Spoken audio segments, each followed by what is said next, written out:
Cette semaine, je vous amène visiter la maison de soins palliatifs Adhémar-Dion, qui est située à Terrebonne. Et j'ai le plaisir de discuter avec la directrice générale, Mme Ariane Godbout. Bonjour. Bonjour.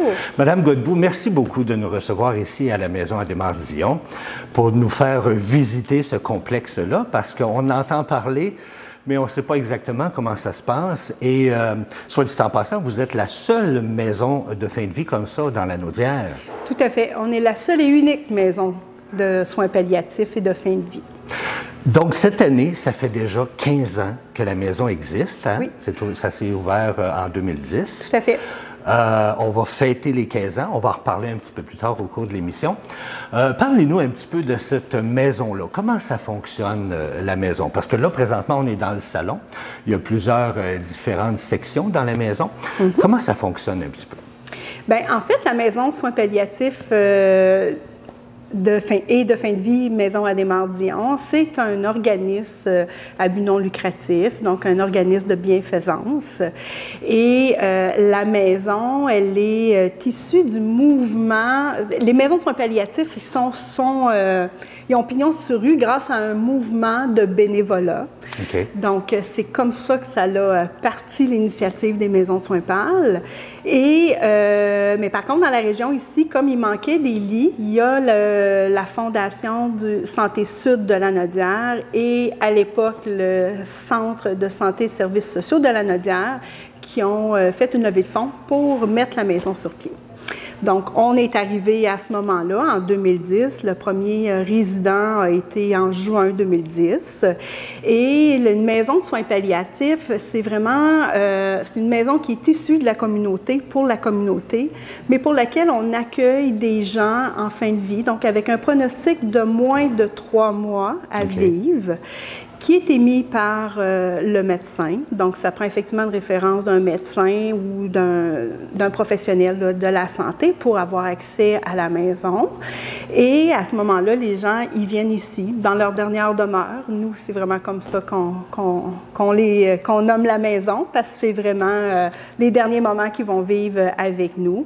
Donc, vraiment, on les accompagne avec des soins de confort, on les accompagne avec bienveillance. C'est un milieu où on veut également offrir des soins et des services personnalisés. Donc, c'est l'avantage d'une maison de soins palliatifs, mais également à l'ensemble de la famille aussi. Donc, pour nous, le résident, oui, il y a l'ensemble des soins, mais la famille également, elle est incluse. Vous parlez de soins particuliers, on va y revenir à ça parce qu'il y a des choses que vous faites qui sortent quand même assez de l'ordinaire. Oui. Mais juste avant d'en parler, moi, je veux mettre quelque chose au clair. Oui. La maison porte le nom Adhémar-Dion. Est-ce que c'est parce que la famille Dion vous soutient régulièrement ici avec des sous, finalement, hein, parce qu'on a besoin de sous pour faire marcher cette maison-là? Est-ce que c'est eux? Est-ce que ça appartient à eux? Ou En fait, la maison n'appartient pas à la famille Dion.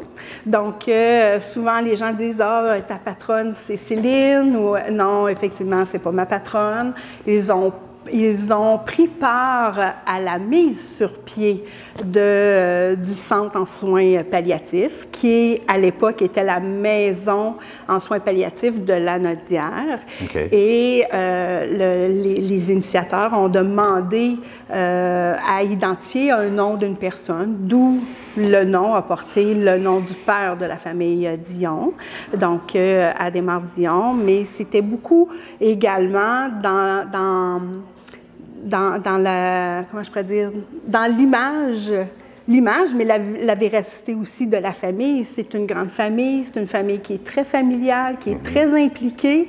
On parle de Céline, mais c'est autant les frères et les sœurs là, qui sont impliqués dans leur communauté. C'est des gens qui ont laissé une empreinte et c'est des gens qui aiment festoyer, avoir du plaisir, d'où la maison a également ces valeurs-là. Donc, on est vraiment en proximité avec notre résident et la famille, parce qu'ici, je vous disais tout à l'heure, quand j'accueille quelqu'un, ben, je l'accueille en disant « Vous êtes en vie ».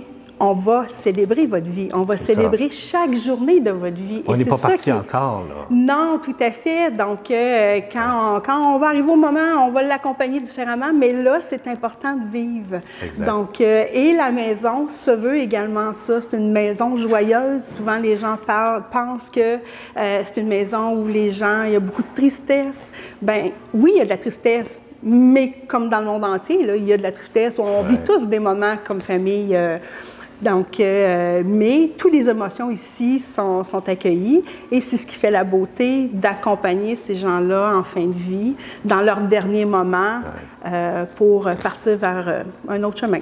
Mais là, je pose la question, vous n'êtes peut-être pas obligé de me répondre, mais est-ce que financièrement, la famille Dion vous aide ou non, c'est vraiment le gouvernement et le CI3S, hein? Ça appartient au CI3S? Non, ça n'appartient pas au CI3S. En fait, on est un organisme, on a une corporation. Okay. On est vraiment indépendant. On est vraiment comme un organisme communautaire. Okay. Donc, moi, oui, je suis la directrice générale, mais mes patrons, j'en ai 12. J'ai un conseil d'administration qui, effectivement, là, vont donner les orientations stratégiques et tout. Donc, on est vraiment indépendant. Au niveau du financement... Ouais. Vous allez chercher ça quand même parce que ça coûte cher. Tout à fait. Donc, au niveau du financement, comme je vous disais, pour répondre à votre question, oui, au départ, la famille s'est impliquée pour partir la maison. Okay. Maintenant, ben, on vit de nos propres ailes. Okay. Donc, pour faire fonctionner la maison, on doit avoir un budget de 3 millions de dollars, qui est énorme. Ouais. Et le ministère a une subvention qui nous donne de 112 000 $ par lit. Donc, ce qui fait 1 344 000 par année. Et vous comprendrez que pour arriver à 3 millions, on se doit d'aller chercher 1,7 million pour être capable de faire une gestion où on n'a pas de choix à faire dans notre gestion ou de priorité à mettre des priorités.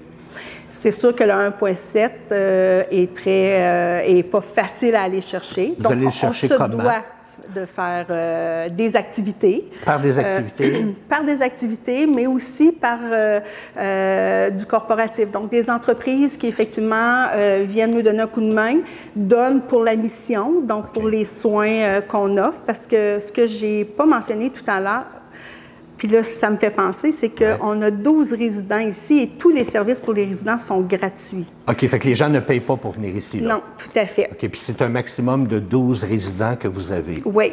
Donc, c'est pour ça qu'on a à aller chercher autant d'argent, parce que tous les services sont gratuits. Ça, c'est dans le cadre de référence là, du ministère. Il y a combien de personnel qui travaille ici, à la maison?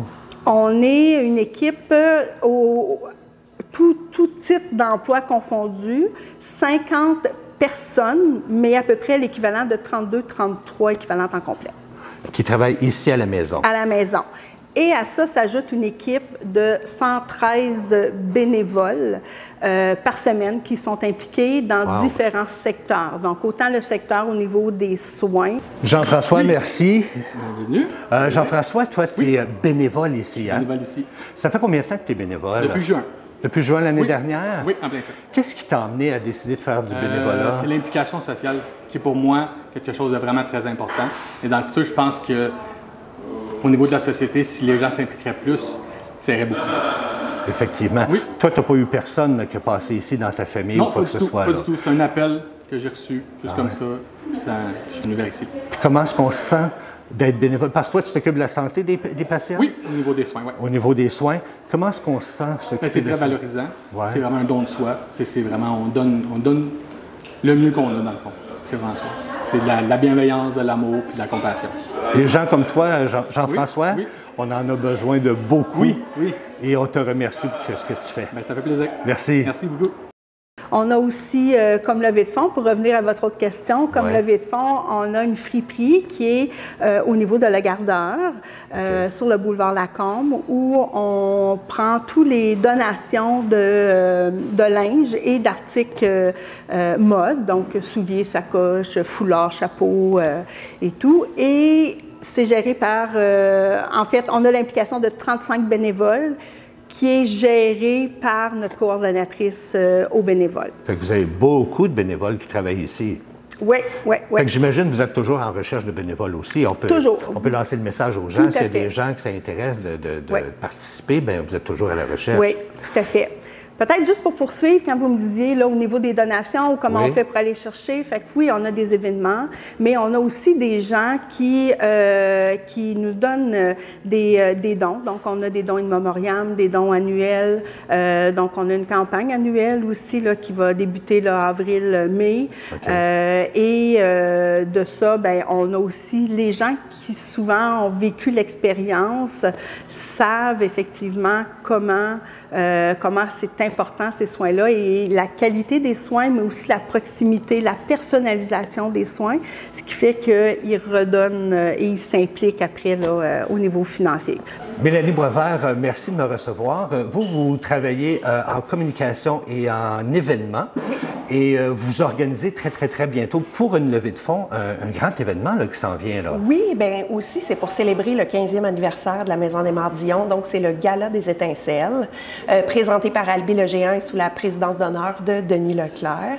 Donc, c'est un événement qui se veut, oui, caritatif, mais c'est aussi un événement pour célébrer, un événement de reconnaissance envers ceux qui ont allumé l'étincelle, je dirais, au tout début, qui ont donné envie à cette maison-là de prendre naissance dans la communauté.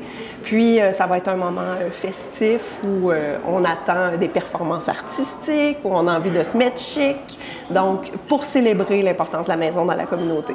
Là, cette année, c'est spécial parce qu'on fête le 15e anniversaire, mais est-ce que vous avez un banquet comme ça ou un gala à tous les ans?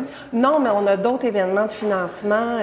Vous avez sûrement su comprendre qu'il faut aller chercher beaucoup de sous en autofinancement la maison. Donc, on a un spectacle bénéfice. Ça va être la 4e édition cette année, le 7 juillet, sous présentation de les entreprises Daniel Goyette, qui sont notre présentateur officiel de cet événement-là. Ça se fait au Théâtre Lionel Groulx. Donc, 800 spectateurs, une vingtaine d'artistes de renom sur scène. On a toujours la surprise. 2 mois avant, on annonce qui est la distribution des artistes qui donnent leur temps généreusement pour venir performer. C'est vraiment un bon show de variété. On a du chant, de l'humour, des fois des artistes de cirque, de la danse. Donc, vraiment un beau show. Wow. Donc, on a ça. On a notre encan virtuel donc, qui se déroule du 28 juillet au 12 août. Donc, les gens sont appelés en ligne à pouvoir aller miser sur des lots. Il y en a pour toutes les bourses. Donc, c'est le fun. Et des lots variés aussi. On a notre tournoi de golf qui se fait au club de golf de Joliette. Ça, c'est le 12 août. Avec comme partenaire officiel Desjardins. C'est tout récent. On est très contents. On a le trek au Maroc, donc ça c'est une nouveauté cette année en octobre 2025, le trek qui est présenté par les assurancières Vienne et Filles. Donc c'est des participants qui vont aller marcher dans le désert du Maroc et qui lèvent eux-mêmes des fonds pour la maison dans le fond. Donc c'est un défi sportif à caractère caritatif. On a notre envolée de papillons aussi qui revient au mois d'août. Vous avez tous ces beaux papillons-là? Oui, bien eux, ils vont rester ici pour environ 2 ans. C'est pas eux qui s'envolent, mais les gens peuvent acheter des papillons. On fait ça dans la cour l'été et à la mémoire des gens qui ont pris leur envol ici à la maison. C'est vraiment beau et touchant. Donc, puis ça nous permet d'aller chercher un petit peu de sous aussi. J'imagine que des gens peuvent appeler pour donner des dons aussi s'ils veulent. Ah, 100%. On prend tout, on prend tout. Oui, hein? Le message est lancé. Non, mais il y a plein de façons de donner. On peut donner en argent, on peut faire un don à tous les mois si on a envie. Il y a toutes sortes de produits aussi. Moi, j'ai une collègue à la philanthropie qui pourrait répondre aux questions des gens s'il y en a qui en ont besoin. Mais des dons, des fois par testament, assurance vie, c'est moi ma tasse de thé. Là, je connais moins ça, je ne veux pas m'avancer sur la pente glissante. Mais oui, il y a moyen de faire ça. Du temps. De l'expertise, s'il y a des gens qui ont des entreprises des fois puis qui disent hey, moi j'ai une entreprise de plomberie, je pourrais vous prêter main forte des fois, occasionnellement vous avez un problème, vous m'appelez. Tu sais, ça se fait ça. Différentes façons de faire des dons. Ah oui, puis de contribuer. Parce qu'on a besoin des sous. Ça coûte cher, là. Oui, ça coûte cher. Mais tu sais, on est inventif puis on est prêt à prendre les dons sur plusieurs formes aussi. Tu sais, c'est une maison qui est par et pour la communauté. Donc, c'est le fun d'avoir aussi cet esprit-là communautaire dans nos valeurs. Madame Boisvert, merci beaucoup de votre temps. Ça me fait plaisir. Puis on vous souhaite un beau gala. Merci. Puis on espère que vous allez récolter beaucoup de sous. Merci beaucoup, puis on se croise les doigts, mais c'est sûr que ça va être une belle soirée. Merveilleux. Merci à vous. Merci. Il y a d'autres façons aussi de ramasser des dons, c'est que vous avez les beaux petits, les petits papillons à l'entrée. Oui. Ça, c'est les gens qui ramassent des dons, la famille d'un résident qui ramasse des dons. Puis, dépendant des dons qu'ils ont ramassés, ils peuvent avoir un petit papillon, c'est bien ça? Oui, en fait, c'est un petit papillon qui peuvent, dans le fond, écrire une petite parole ou quelque chose qui les fait penser à la personne qui est décédée. Et comment ils peuvent obtenir ce papillon-là, c'est avec tous les dons qui sont faits au nom de la personne. Okay. Donc, souvent, c'est les dons cumulés lors des funérailles ou tout ça, ou des gens qui déjà vont donner, là, puis ils savent que la personne, elle est là. Donc, nous, quand les dons sont faits au nom de la personne, on les accumule. Et selon le don accumulé, ils peuvent avoir un papillon de 1 000 3 000 5 000 ou 10 000. La grosseur, c'est là qu'on voit la grosseur des papillons.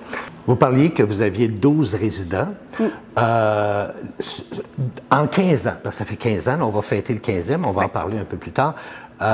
Combien de personnes ont passé ici à la maison à Desmarais-Dion? En fait, de 2010 au 1er février 2025, j'ai 2260 personnes qui sont passées à la maison. Pour cette année, moi, mon année, c'est du 1er avril au 31 mars. Actuellement, je suis à 138 admissions. 138? Oui. Puis les gens restent en moyenne combien de temps quand les patients arrivent ici? Est-ce qu'ils restent plusieurs jours, plusieurs semaines, plusieurs mois? Actuellement, comme je vous disais, c'est un pronostic de moins de 3 mois. OK. Ma durée moyenne de séjour pour cette année là, qui va se terminer en mars, donc je n'ai pas le chiffre total, mais à ce jour, c'est 30 jours, la durée moyenne de séjour. OK. Non, excusez, c'est 28 jours, mais depuis 2010, c'est 30 jours. Mais les gens qui veulent, mettons qu'ils ont de la famille, qui veulent venir ici, là, qui veulent envoyer un de leurs proches, est-ce qu'ils appellent directement ici? Comment ça fonctionne pour recruter vos patients finalement? En fait, au niveau de... Moi, je suis la seule maison sur 38 maisons au Québec qui fonctionne avec un guichet d'accès en soins palliatifs. Okay. Donc, c'est le guichet du 6 de la Nodière. Fait que dans le fond, c'est le médecin ou une infirmière, travailleur social, un professionnel de la santé qui doit référer et acheminer le dossier au guichet d'accès en soins palliatifs du sud de la Nodière.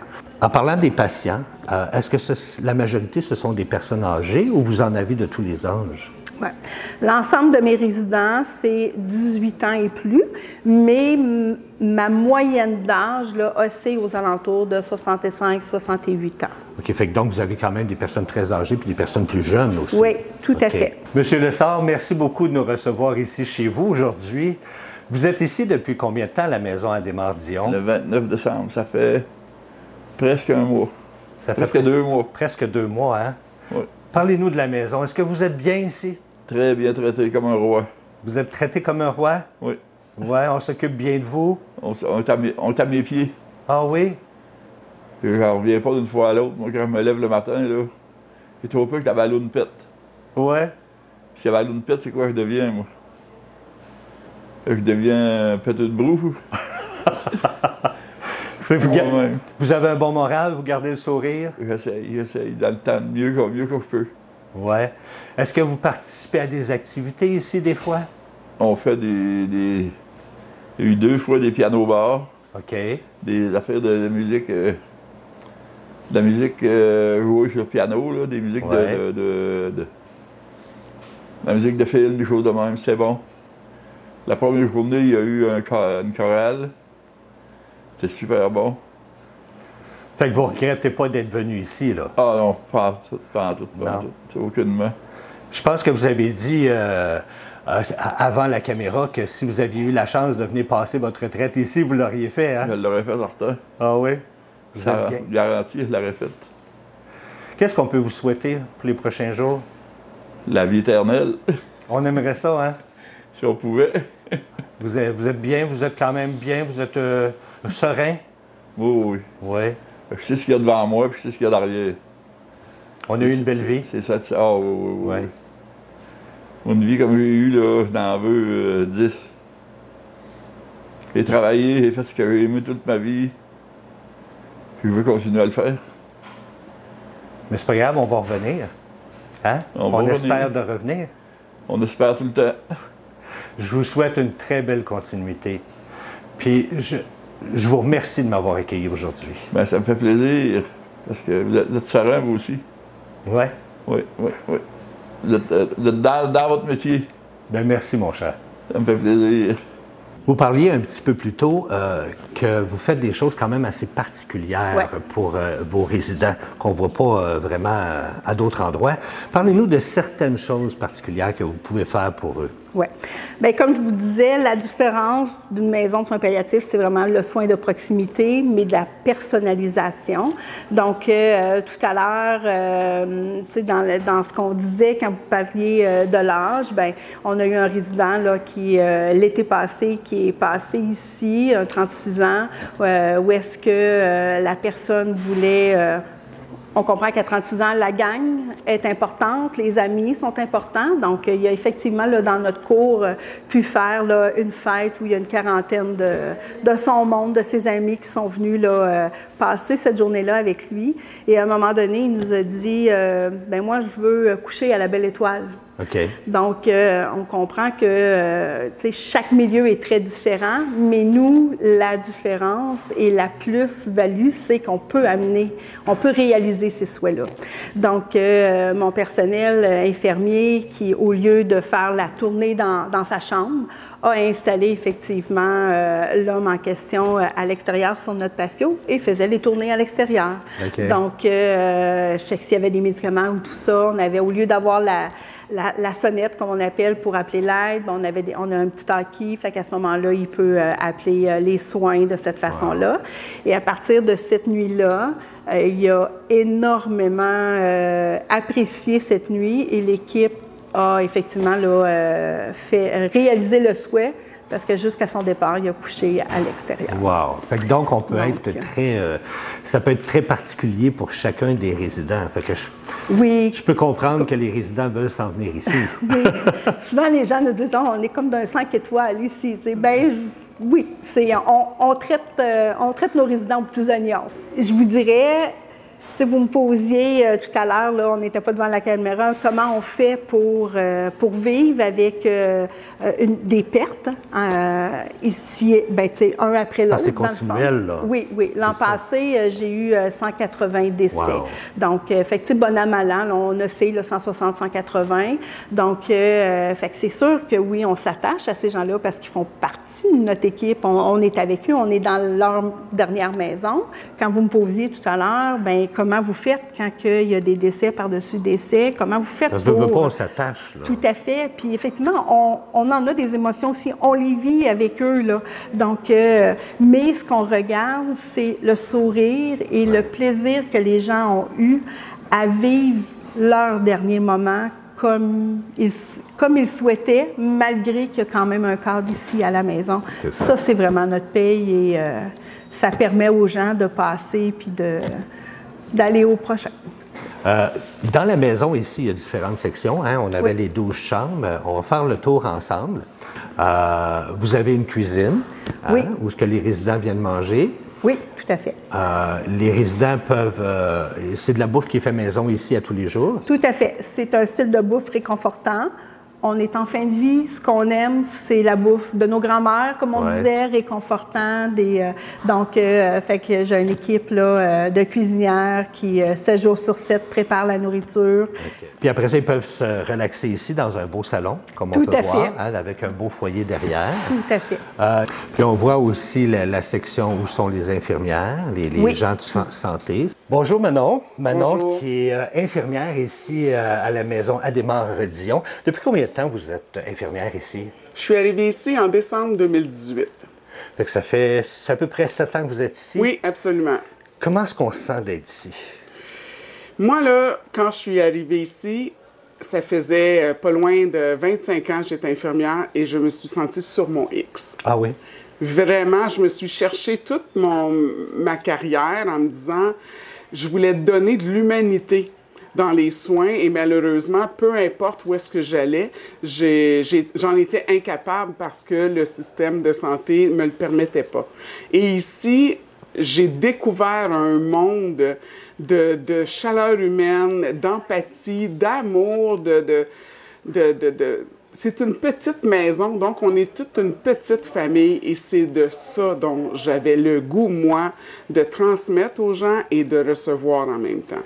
Surtout que c'est des soins de proximité. Là. On est beaucoup plus proche du patient que dans un hôpital régulier. Oui, absolument. Bien, ici, nous, de jour, on n'a pas de préposés, donc on a des bénévoles qui sont là pour nous assister dans tous les soins quotidiens du résident. Donc oui, on est très proche d'eux, mais on a une chance inouïe.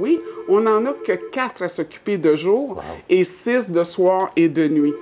Donc, ces gens-là nous apportent beaucoup, contrairement à ce que tout le monde dit. Vous devez sûrement être toujours dans pas la peine, mais les gens doivent toujours être en peine, puis tout ça. On a tellement de plaisir ici avec eux. Ces gens-là nous apportent au quotidien. Mais c'est pas difficile vraiment. de voir partir ces gens-là? Parce qu'ils partent rapidement là, quand ils viennent ici. Là. C'est pas difficile parce que moi, je trouve que c'est un privilège que j'ai de les accompagner dans ce chemin-là qui, pour eux, est difficile. Ouais. Naturellement, j'ai perdu, moi aussi, des gens que j'ai aimés dans ma vie personnelle. Et là, je suis pas là en tant que professionnel. On dit pas qu'on est insensible. Il y a des gens qu'on s'attache énormément. Il y en a qui sont ici 3, 4 mois. On a déjà vu même 6 mois.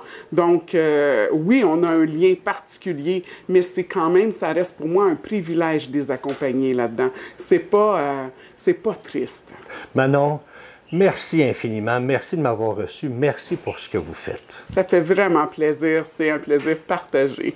Vous avez même une section derrière où, quand une personne décède, on amène le lit à cet endroit. Oui. Et les salons funéraires viennent chercher le cadavre, le mort, à cet endroit-là, sans nécessairement passer par toute la bâtisse là, pour se rendre. Tout à fait.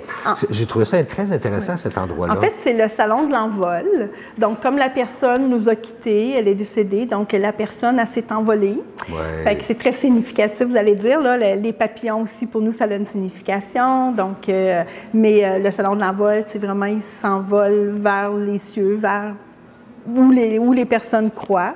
Et à ce moment-là, ça permet aux gens aussi, à la famille, d'avoir le petit salon qui est en face de cette salle-là. Et ça permet plus d'intimité, effectivement. Donc, la personne, elle est là. Les gens, des fois, ils veulent rester quelques minutes, quelques heures avec leur personne, leur être cher qui est parti. Le temps, des fois aussi, d'attendre d'autres familles qui s'en viennent.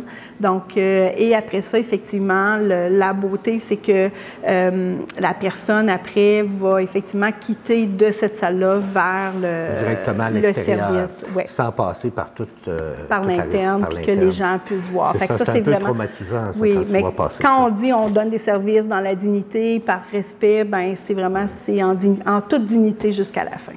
Madame Godbout, merci infiniment d'avoir pris votre temps pour nous faire visiter ce bel endroit-là. C'est sûr qu'on va mettre le site Internet dans le bas pour les gens qui ont des questions ou des informations. Ils peuvent vérifier le site, appeler ici aussi au besoin. On vous souhaite bonne chance de continuer votre beau travail parce qu'on a vu des résidents puis ont le sourire aux lèvres, puis je pense qu'ils sont heureux d'être ici. C'est un plaisir de vous avoir, de faire connaître la maison. Pour nous, c'est toujours intéressant parce que vous savez que la maison, elle a été mise sur pied par la communauté, mais on est là pour la communauté également. Et effectivement, sans votre apport, sans votre soutien, sans votre implication, de quelque façon que ce soit, on ne pourrait pas offrir l'ensemble de ces soins-là à nos résidents, aux gens qui passent ici. Merci beaucoup. Bonne continuité. Un gros merci. Merci à vous.